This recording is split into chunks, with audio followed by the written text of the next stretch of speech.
You're in a conversation and someone says, religious freedom is bad because it gives cover for violent religious extremists. What would you say? Some people think that religious liberty allows religious groups to do anything they want to do. So extremist groups are able to use religious freedom as a license to hurt others. But does standing up for religious freedom mean enabling violent or dangerous groups? Absolutely not. And here are 3 reasons why. Number 1, religious freedom does not protect violent actions, even if they are religiously motivated. Religious freedom protects each person's right to speak, act, and live according to their deeply held religious beliefs, peacefully and openly. It means that the government cannot unjustly punish you for holding, expressing, or peaceably acting on your religious views.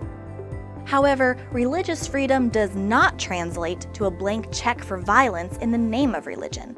A Judeo-Christian concern for religious liberty stems from a belief that every person is made in God's image. That's why Christians, Jews, and others who advocate for religious liberty also oppose human rights violations, like sex trafficking, forced marriages, and physical abuse, whether or not these actions are motivated by religious beliefs. The right to live according to one's conscience frees people of faith to work for the good of their neighbors. It's not a free pass to excuse evil in the name of religious devotion. Number 2, discomfort is not the same as violence. Just because somebody's beliefs make another person feel uncomfortable does not mean those beliefs are dangerous. This is a crucial distinction that must be made to properly understand the scope of our rights.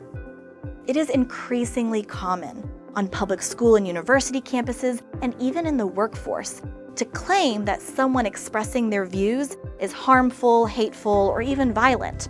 But that's not true. Consider this situation. A religious student voices her Christian beliefs on marriage or sexuality in a classroom or in a professor-assigned essay. Some of her fellow students, and maybe even her professor, would almost certainly claim that her words make them uncomfortable. But is she harming anyone in any way? Of course not. She is simply expressing beliefs held in common for thousands of years with billions of people all over the world. She's well within the limits of her freedom, even if her words and beliefs make others uncomfortable. Sure, not everyone agrees, but isn't that what freedom is for? To test out competing ideas and see which one lines up with the truth. And who knows, maybe hearing her explanation will encourage others to think more deeply about what's best for individuals and for society. Encountering ideas or beliefs that make us uncomfortable is part of living in a pluralistic society. The alternative is forced conformity and cancel culture, where only one set of ideas is acceptable and all others are punished and repressed. And that is definitely not freedom. Number 3, religious freedom actually makes society safer for more people, not fewer. The alternative to living freely according to your beliefs is a stifling conformity, where the government and the powerful decide who can speak and what they can say. One version of that is cancel culture, which we're seeing more and more of in the West.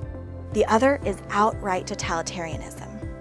Nations that do not protect religious freedom and free speech also tend to violate other human rights. In Iran, for example, there is very little religious freedom, and under the Iranian regime, women have no legal protection against domestic violence and abuse from husbands, and they cannot request a divorce based on that abuse. If someone tries to convert from this oppressive form of Islam, he or she faces imprisonment and even death. Religious freedom guards against totalitarianism by protecting people's rights to discuss and explore new ideas, live out their beliefs freely without fear of repercussions, and change their minds and their lives as they learn more about God. So the next time someone tells you that religious freedom leads to religious extremism, remember these 3 things. Number 1, religious freedom does not protect violent actions, even if they are religiously motivated. Number 2, discomfort is not the same as violence. Number 3, religious liberty actually makes societies safer for more people, not fewer. For What Would You Say? I'm Brooke McIntyre.